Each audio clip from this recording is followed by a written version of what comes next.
Can you raise a family while living in Charlotte? I'm going to tackle this kind of like a little different.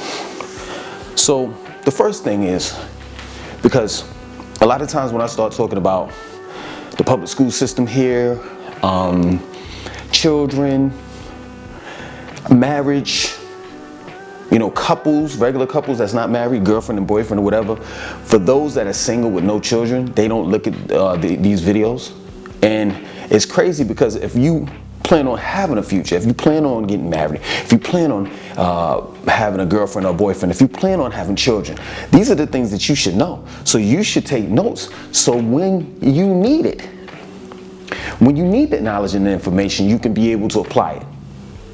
So for all you single people out there with no children, but you plan on having a family, this video is for you as well as those that have one already. You understand? So now that we got that across, I'm going to take it back a little bit so I can include the single people that have no children.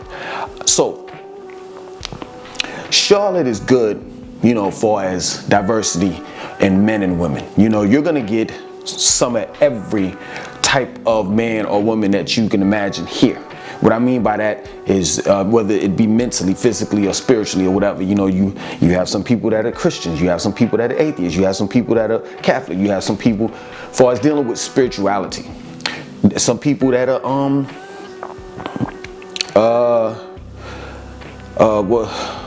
that are Muslim, and the list goes on. Far as your physical, you have some short people, you have some people that are short, tall, short hair, long hair, the list goes on. Some people that work out, some people that don't work out.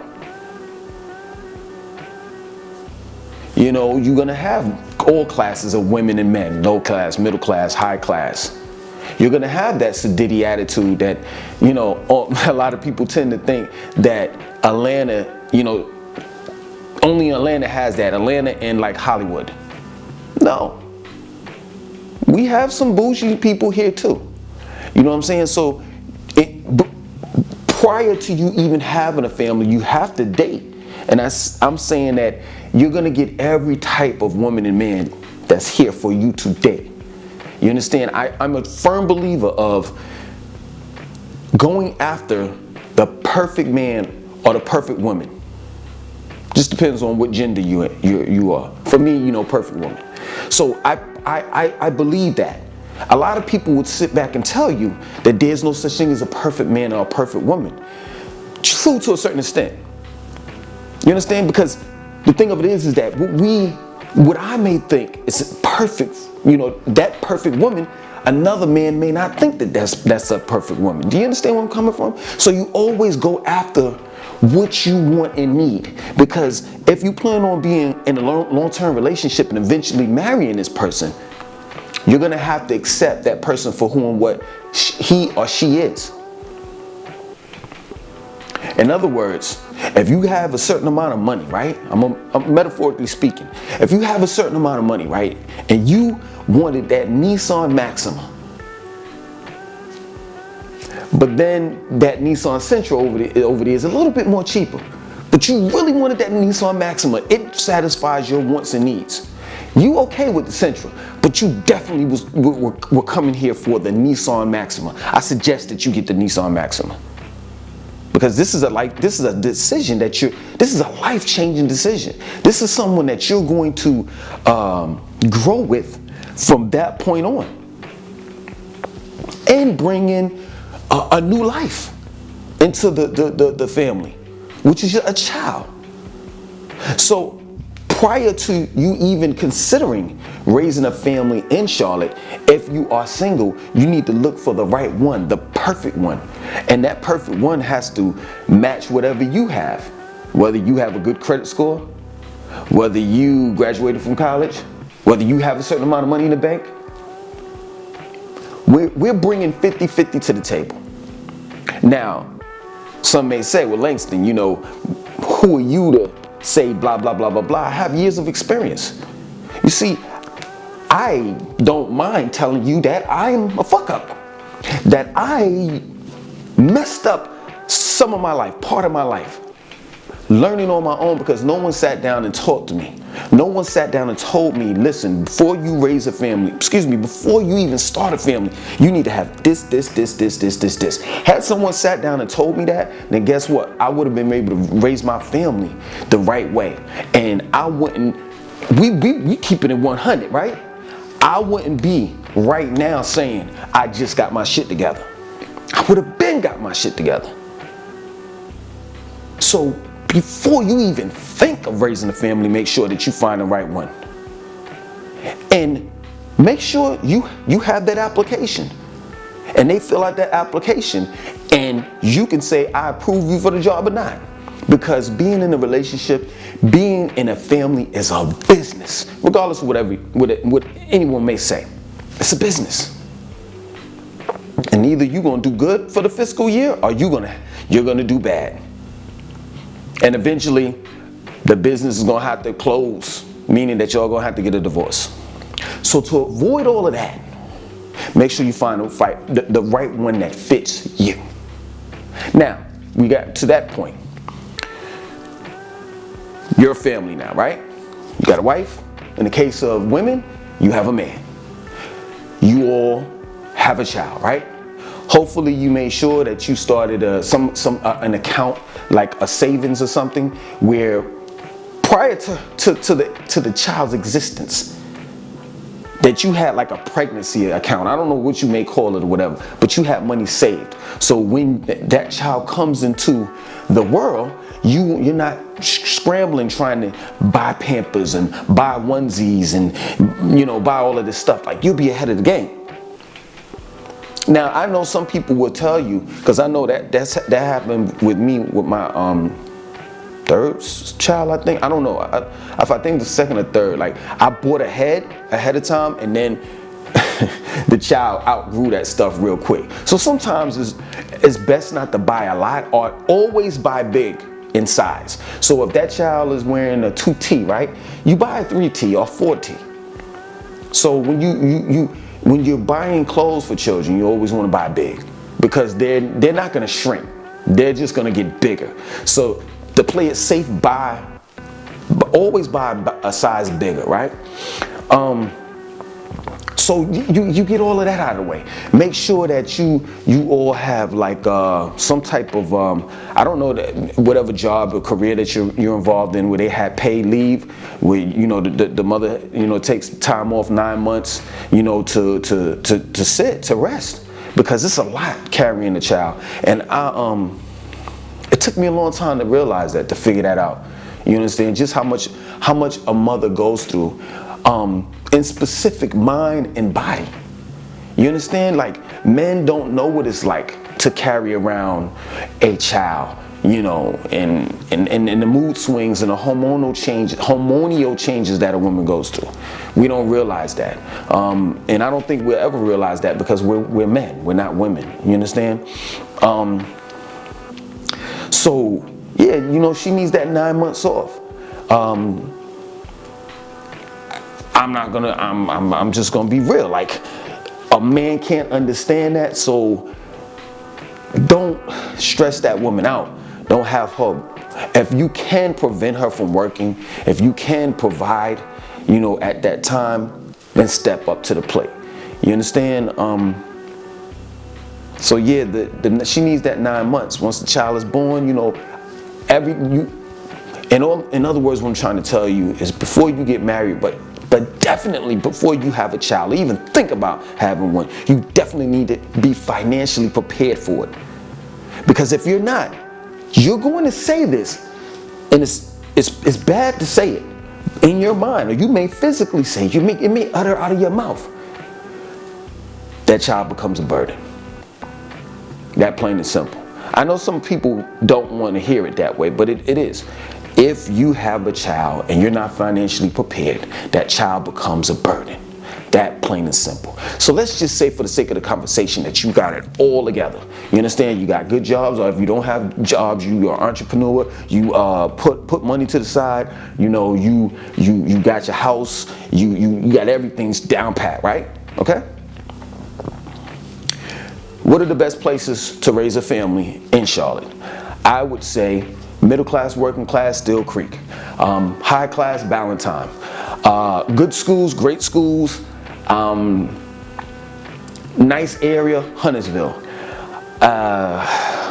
Uppity, next to Ballantyne, and it literally is next to Ballantyne. South Park. Middle class, working class, University area. Like, I've mentioned these areas several times before, and I highly recommend them. And if I left out neighborhoods or different parts and you feel offended, I apologize. This is just my opinion. You understand? Another person's list may be totally different. Totally different. So Charlotte is a good place to raise a family. You definitely don't want to be closer to the Uptown area, because that's nothing but Millennial City. I'm just letting you know that right now. Uptown and surrounding around Uptown, definitely South End. There's a small part, like they're gentrifying the areas. Freedom Drive, Wilkinson Boulevard. As you get like further out on those two streets, then it starts to get hood. But in the very beginning, it's like, they have like the apartments and all of that, and that's where the millennials stay. I wouldn't advise you to raise no type of family in that area, because it's nothing but young people there. So if you in your mid-30s and you have a child or two or whatever have you, you're married or whatever, I suggest that you don't move there. It's just that plain and simple, because it's just young people. So you're gonna look like an oddball. I tell people this. I used to work for Postmates, and I used to deliver all in that area. And I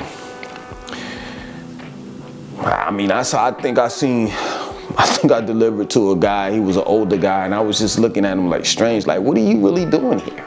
But most of the older people that are in that area are single with no children, and they work in Uptown. So if and when you see an older person that's living in those areas such as South End and Uptown and the areas that surround Uptown, 9 times out of 10, they're single and they don't have no children, and they don't plan on getting married, and they don't plan on having children. That plain and simple. To know the area that's millennial up, that plain and simple. So those areas that I just mentioned, Ballantyne, South Park, Huntersville, Still Creek, University area. Now, for those that are middle class and that just have, they want to stay somewhere where there's no gunshots and no mess going on or whatever have you. You don't have big time money, I suggest Still Creek or University area. For those that have a little bit more, you want to get a little bougie, you want to raise your child in private school, or the high school that's like big time out here is like Audrey Cale, that's in Ballantyne. I would say Ballantyne and South Park. For those that have a little bit of money, and you want your child to go to the best public schools, and you want to be on outskirts of Charlotte, I would say Huntersville. But that's pretty much it, man. You can raise a family here. I've lived in Atlanta, and I hate to talk bad about Atlanta, but I gotta tell people the truth so that they can avoid going there. Or, excuse me, I won't say avoid per se. I would just say to give them the option of letting them know, hey, listen, I know you heard good about it, but I'm gonna give you the bad. You decide whether you want to go there, go down there or not. But it's not like Atlanta. It's you do have bougie people here, you have uppity people here, but for the most part, it's not that bad dating here. It's not that bad being, having friends here. It's not Black Hollywood. You do have some people that's out there faking it, but for the most part, you're gonna meet some cool people here. I don't see it as being a problem, far as dealing with meeting a soulmate here. I have children, so there's a lot of things for children to do. Here, you have I think it's Discovery Place in Uptown. I haven't even taken them to that yet. But you got, a whole bunch of parks around here, like Freedom Park, and I can't even name the amount of parks. There's a lot of parks in Charlotte. There are a lot. I've taken my children to most of the bigger ones. You understand? You know, of course, you got Carowinds here, and I'm talking about recreational things that you can do as a family. You know, you got Carowinds here, you got Whitewater Park. What else? It's Discovery Place. Then, like about 2 hours from here, you have I think it's the biggest zoo on the East Coast. You know, y'all can check me if I'm wrong. Called Asheboro, the Asheboro Zoo. What else? Oh, you have in Greensboro, North Carolina, which is an hour and a half away from here. They have a water park called Wet and Wild. And what else? I mean, if your children are in the sports, of course, this is the South. So, you know, the South is big on sports. So you definitely have, you know, college football games, basketball games, regular high school basketball games. You have, you know, Charlotte Hornets. You have the Carolina Panthers here. You have the minor league baseball team called, I keep on forgetting their names. I forgot. I'm sorry. I keep on forgetting their names, man. But you have minor league baseball team here. You know, in summertime, in the summers, you know, places like Rivergate, like shopping areas, they normally have little festivals and events in those areas for the kids. That's for free. The minor league baseball baseball team, their field, in the summer times they play free movies there. There's festivals everywhere. Prior to COVID-19, there's festivals going on everywhere that's for free in Charlotte, and it's family family friendly. Yeah, family friendly. You know, so yeah, man, this city is definitely meant for you to raise your family. It really is. I mean, I really feel secure here when it comes to raising a family and having things to do when it's family time. So I hope that I, you know, was of some service. You know, I'm not the perfect person to ask, but I'm close to it. You know about Charlotte. Other than that, I want you to share I was about to say video. Share the video, like, comment, and subscribe.